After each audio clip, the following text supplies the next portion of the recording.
first na gagawin mo, be, click mo tong documents, ito. Then, kapag napunta ka sa all, i-click mo lang tong finance, itong pangatlo. Tapos, click mo tong client monitoring. Okay, tapos scroll down mo lang. Wait lang. Ang gawin natin, scroll down natin, papunta dito sa may dulo. Ayan, dyan. Tapos, ilagay mo dito yung rental order ng client mo na success na. Wait lang ha, ilalagay ko. So, dito, kunyari, sino ba yung client ko? Si Josh Galita. Okay, hanapin ko si Josh Galita. Okay, ito si Jonah May na lang. Jonah May. Ito si Jonah May. Kukunin ko lang to, kakopy ko lang siya. Tapos, lagay ko na rito. Ayan. Tapos, nalagyan ko lang to ng DM ko. Tapos, kung anong date. Sa date, dito mo lang siya kukunin. Copy mo lang tong first 3. Itong tatlo lang. Ayan yung 11/14/2025. Huwag mo nasama yung time. Tapos, lagay mo doon. Okay? Then, dito, kung fully paid naman na siya, lagay mo okay. Tapos kung tignan mo doon sa messenger, sa message nyo, kung anong mode of payment siya, kung ano ginamit nyo, o niya, sa pagbayad. Then after nun, dito sa may link, sa agreement link, ang gagawin mo dyan, be, lagyan mo lang ng sulat mo lang siya ng link. Link, ayan. Sinulat ko na link, di ba wala, hindi pa siya clickable, like hindi siya katulad nito na may ganyan.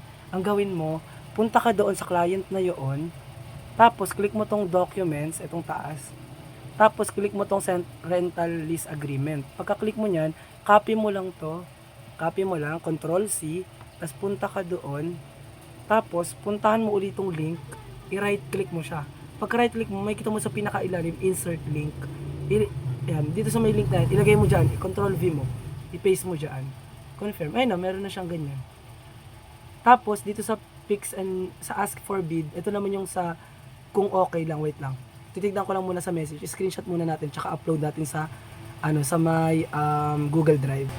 Etong yung kung okay lang po pala, baka pwede po kami makingi ng pictures. I-SS mo to, print screen, tapos eto lang, etong lang, yan, ganyan. O pag na-screenshot mo na yan, ang gagawin mo dyan, i-upload mo siya sa Google Drive mo. Dapat meron kang folder na kahit i-name mo siya ng Series SS, tapos successful order, parang ganun. Ganun yan i-name ko sa akin. Upload mo siya dito. Tapos, after nyan, ang isa mo pang i-SS o i-screenshot, itong pinakahuli na dapat na chat. Itong hello, ayan o. Itong review. Yung if okay lang po sa inyo, baka pwedeng pasuyo na rin. Ayan. Kahit ito na lang SS mo, itong itsura na to. Print screen, tapos i-ganyan mo. Ayan na, tapos upload mo dito. After i-upload, wait lang, upload ko muna. Tapos yan, i-upload ko na siya, i-click ko to. Ito, i-click ko tong una, yung kung okay lang ba o ito yung marketing na tinatawag. Yung picture na to. After nyan, pag na-upload na, ipunta ka lang sa dulo, hanapin mo siya. Usually nasa dulo siya kasi nga, last na siya eh.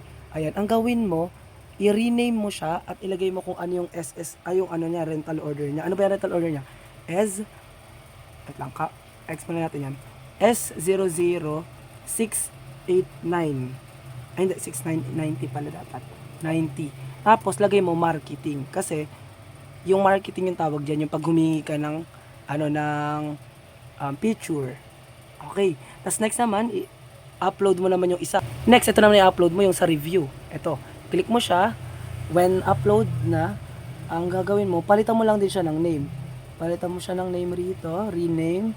Tapos Control A. Tanggal mo pati yung PNG.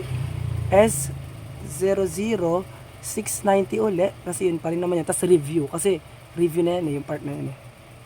Review. O ngayon ang gawin mo, copy mo yung link. Eto, dito sa una, copy mo yung link. Etong unang-una kong kinopy kasi is, ito yung sa share. Tapos click mo yung copy link. Okay, etong unang kong kinopy, marketing. So, punta ka rito sa documents.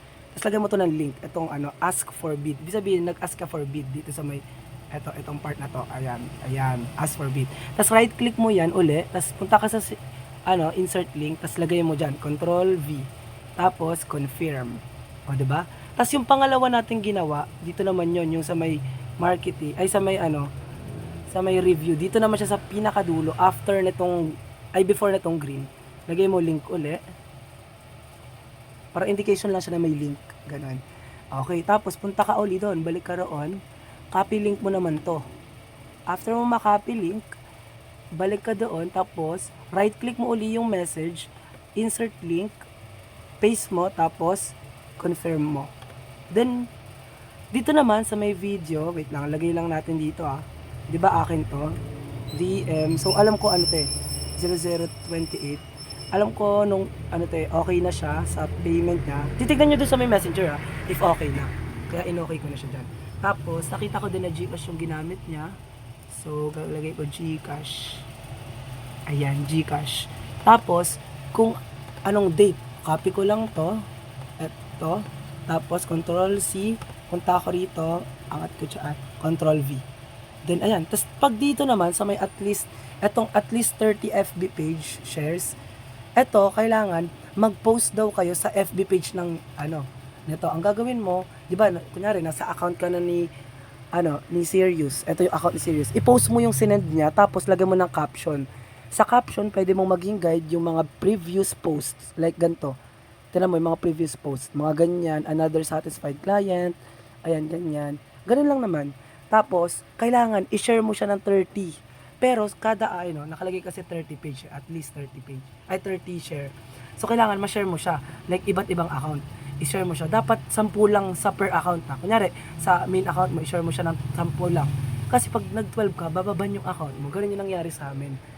Kikwestyunan ka ni FB. Ngayon, dito naman sa FB profile post, ito yung gagawa kayo ng sariling FB.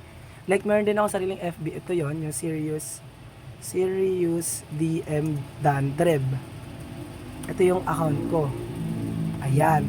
Diyan ako nagpo-post if may nagbibigay sa akin ng same lang naman yung caption. Kung ano yung caption mo doon sa FB page ng Sirius, yun na din yun.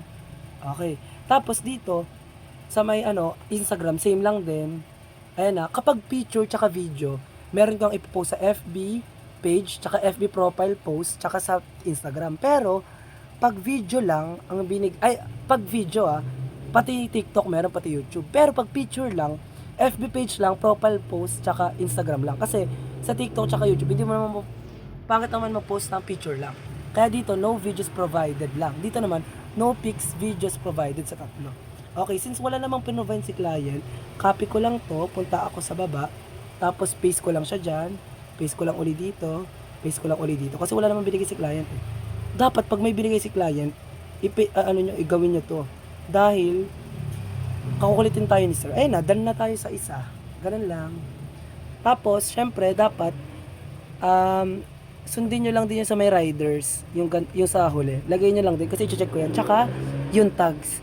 Dito sa tags, dito mo lang siya ilalag. Makikita kung meron na ba o wala.